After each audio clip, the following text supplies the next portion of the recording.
गौरव भी आपसे सवाल पूछना चाहते हैं। गौरव, राणा, पाकिस्तान में क्या परवेज मुशर्रफ को इस तरह भी माना जाता है कि उन्होंने कारगिल में जो उनके सिपाही शहीद हुए 250 से ज्यादा सिपाहियों की लाशें तक नहीं ली, तो क्या इसकी वजह से भी नाराजगी थी या केवल मार्शल लॉ लगाने की वजह से नाराजगी थी कि उन्होंने नवाज शरीफ को एक तरह से देश निकाला दे दिया था? नहीं, देखिए, जो कारगिल की आप बात कर रहे हैं वो तो एक इशू ही अलग है, वो एक सेपरेट इशू है। और हमें इस तरह की कोई भी चीज जो है वो नजर नहीं आई कि पाकिस्तान में उनके खिलाफ इस चीज को लेकर कोई नाराजगी हो, सिवाय एक पॉलिटिकल पार्टी के, और जो नवाज शरीफ की ही पार्टी है, क्योंकि वो ही उनको हर उसमें टाइम पे उनको क्रिटिसाइज करते थे, उनको तनकीद का निशाना बनाते थे। और वो इसलिए बनाते थे, कारगिल का सहारा लेते थे, लेकिन कारगिल का तो वो सहारा लेते थे। असल बातचीत जो थी वो ये थी कि क्योंकि उन्होंने उनकी गवर्नमेंट को खत्म करके उनको जिला वतन किया था, उनको जेलों में डाला था, तो अपनी नाराजगी और अपनी जो गुस्सा है वो निकालने के लिए वो कारगिल का सहारा लेते थे। लेकिन जो सवाल आपका है, इस किस्म की कोई चीज या नाराजगी या लोगों के दरमियान ऐसी कोई बात यहाँ पे नहीं पाई जाती है। और क्या उनके बॉडी को वापस पाकिस्तान लाया जाएगा, क्योंकि उनका परिवार पाकिस्तान में कोई है या उनका परिवार भी उनके साथ दुबई में ही था पूरा? नहीं, उनके जो फैमिली थी वो भी उनके साथ दुबई में ही मुकीम थी। लेकिन ये अभी बताना कबल वक्त है कि आया कि उनके जो जस्ते खाकी है, उनकी जो डेड बॉडी है वो पाकिस्तान लाई जाएगी या नहीं लाई जाएगी, इसका ताहाल अभी तक कोई फैसला नहीं हुआ। और ना ही फैमिली की तरफ से कोई इस तरह की स्टेटमेंट दी गई है कि वो क्या चाहते हैं, वो पाकिस्तान में आना चाहते हैं या वो दुबई में ही रहना चाहते हैं। ये अभी तक कंफर्म नहीं है, क्योंकि उनकी फैमिली ने अभी कंफर्म नहीं किया।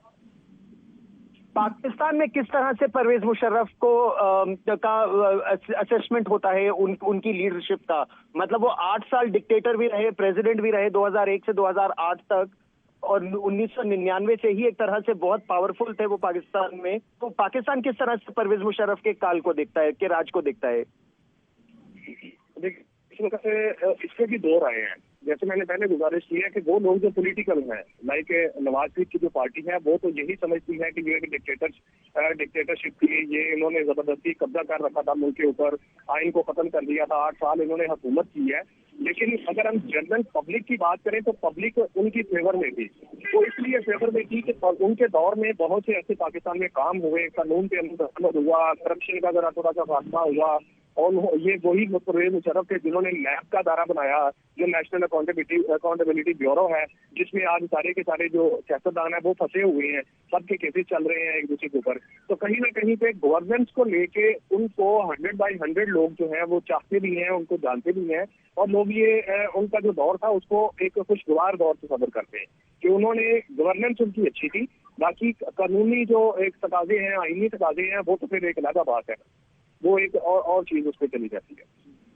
हालांकि बलूचिस्तान में हेलीकॉप्टर गनशिप्स का इस्तेमाल, तोपखाने का इस्तेमाल, नवाब अकबर बुगटी के खिलाफ जो इस तरह का ऑपरेशन हुआ, उसको लेकर बलूचिस्तान में खासी नाराजगी परवेज मुशर्रफ के खिलाफ। देखिए, वो आप थोड़ी सी अगर तारीख की तरफ जाना चाह रहे हैं तो फिर आपको ये पता होना चाहिए कि उन्होंने गनशिप हेलीकॉप्टर्स और बुट्टी खानदान के खिलाफ ये मामला क्यों शुरू किया था। वो इस वजह से शुरू किया था कि ये वही परवेज मुशर्रफ थे, जब ये बलूचिस्तान में गए थे तो उनके ऊपर पहले अटैक हुआ था।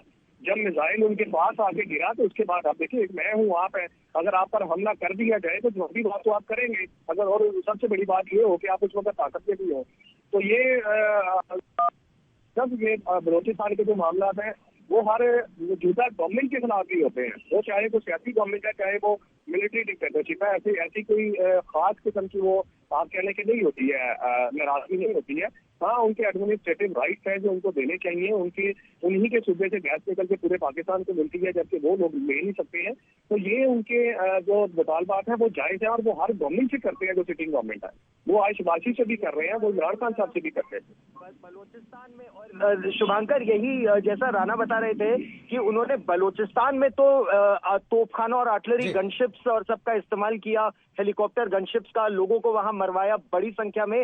लेकिन जिस आतंक के मौलाना मसूद अजहर ने परवेज मुशर्रफ पर कातिलाना हमला करवाया, परवेज मुशर्रफ उसके खिलाफ कोई कार्रवाई नहीं कर पाए क्योंकि आईएसआई ने परवेज मुशर्रफ को ये इजाजत नहीं थी। आप सोचिए, ऑल पावरफुल मिलिट्री डिक्टेटर, और ये बात परवेज मुशर्रफ ने अपनी किताब में भी लिखी है कि उनके ऊपर कातिलाना हमले हुए जो जैश ए मोहम्मद ने कराए। जैश ए मोहम्मद एक जो यूएन डेजिग्नेटेड आतंकी संगठन है, और फिर भी वो जैश ए मोहम्मद के सरगना मौलाना मसूद अजहर के खिलाफ कुछ नहीं कर पाए, मौलाना ऑफ टेरर के खिलाफ। बिल्कुल गौरव, मैं आपके साथ आशुतोष जुड़ा हुआ हूँ और